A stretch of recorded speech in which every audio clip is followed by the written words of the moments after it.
And right now, Professor Karol Sikora joins us. He's medical director of the Rutherford Cancer Centres.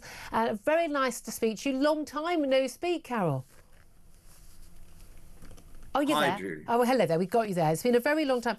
To get you on today to talk about those doctor strikes. 5 days of strikes. We're expecting a lot more over the next 6 months. But one of the sort of rules during strikes is that if there is an emergency, say there was a major terror attack or a terrible disaster, the doctors would abandon the strike and they would go to save lives. And I think we would all understand and expect that. But the NHS has accused the British Medical Association, the resident doctors union, of risking patient safety. They said they've refused emergency requests to allow striking doctors to cross picket lines and return to work.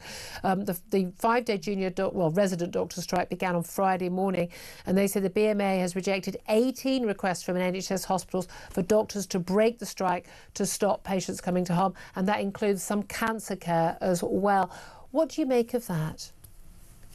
I think it's terribly sad. I think they've dug a hole. Both sides over the last week have dug a big hole for themselves. It looked good a week ago before it started. I thought it had been resolved before Friday morning, but clearly it wasn't. And what's really happened now is the BMA, whoever it represents, I'm not a member, so you can't blame me, has dug itself in with this incredible position where they're not even allowing the derogation, which is the allowing doctors to come in if the hospital says, look, it's a bit urgent here, could we get someone to come in? I mean, it's all judgmental. What's counted as urgent? Anybody that's ill wants to be seen as quickly as possible. And we don't always get that out of the NHS. As you know, getting a GP appointment is like getting gold dust at the moment.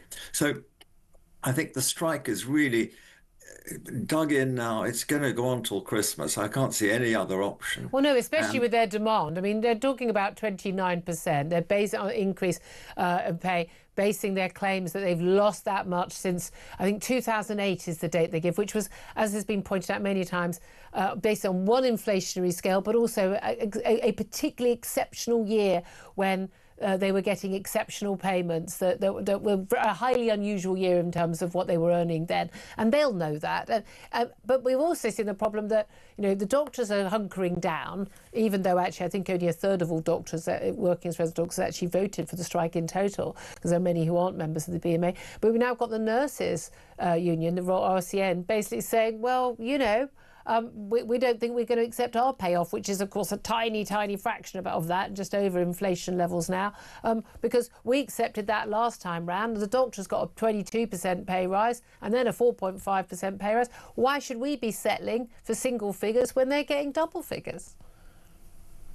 You're right. The whole system's shaken, and we're going to see the nurses go on strike almost certainly. How they do it, how they deal with emergency care, I'm not sure.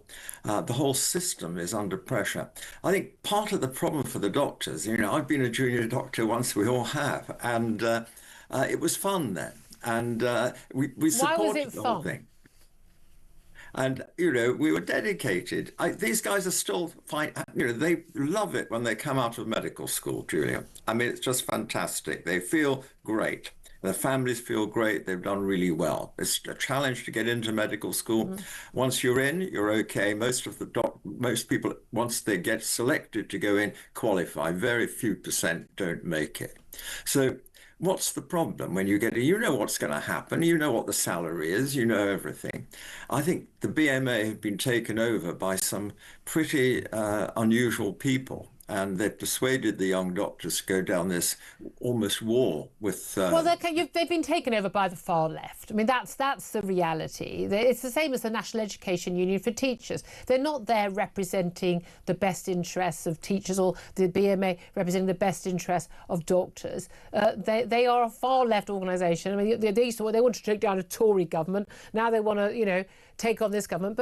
But isn't one of the issues that the government has brought a lot of this on themselves? Because Wes Streeting, the Health Secretary, and Keir Starmer, the Prime Minister, when they were in opposition, they were saying, look, you know, if only the Health Secretary and the PM would come to the table, talk to the BMA, have a conversation, we can resolve this. We can resolve this really quickly. And within weeks of getting into power, in last July, no, absolutely, they resolved it. But they resolved it, as they did with the train driver strike, by throwing huge sums of money and basically giving them everything they asked, and then saying, right, all settle, it all go away.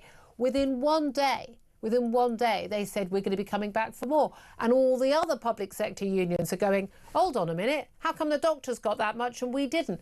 I mean, you could have predicted every single minute of this strike.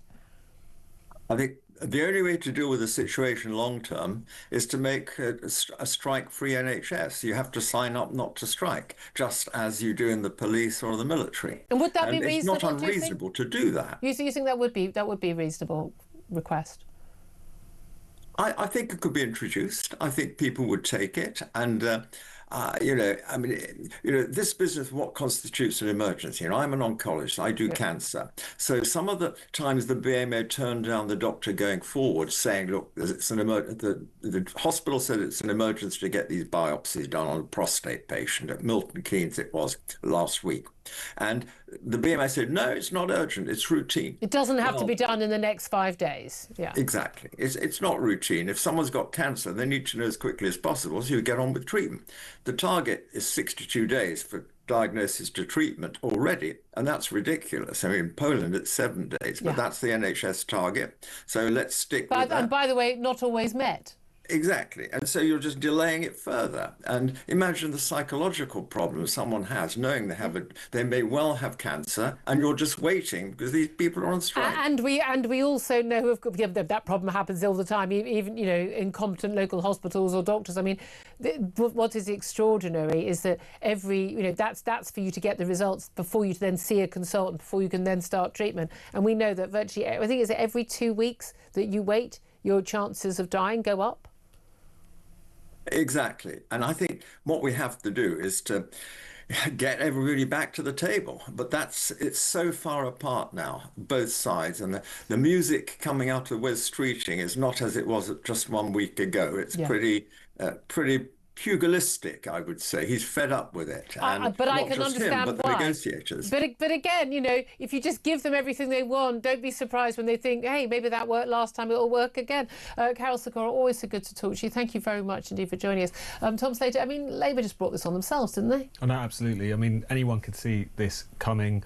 And what I'm more surprised by is the fact that the BMA can't read the room at this point. Any kind of sympathy for them, even just in the public at large, but even you kind of detect within the NHS has sort of evaporated for them. Either it's kind of doctors of an older vintage who don't really understand how willing they are to take this kind of measure given the effect it will have, but also nurses, porters, other people who are thinking, you know what, you've done all right out of this so far, and yet to keep pushing. They're the ones who've done 7 years of training to even get to the point of being a resident doctor. I don't have an issue with doctors being paid well. I don't. I'm sorry. I think the doctors should be paid well. You've got to read the room, though, especially when you're in a public sector. Absolutely. Not least one that's so racked with problems at the moment. Absolutely. And maybe again, Wes Streeting should have required extra shifts or extra work for doing this. I mean, doctors largely have been doing less and less work for higher pay over the last 20, 30 years, whether it's GPs or resident doctors or others.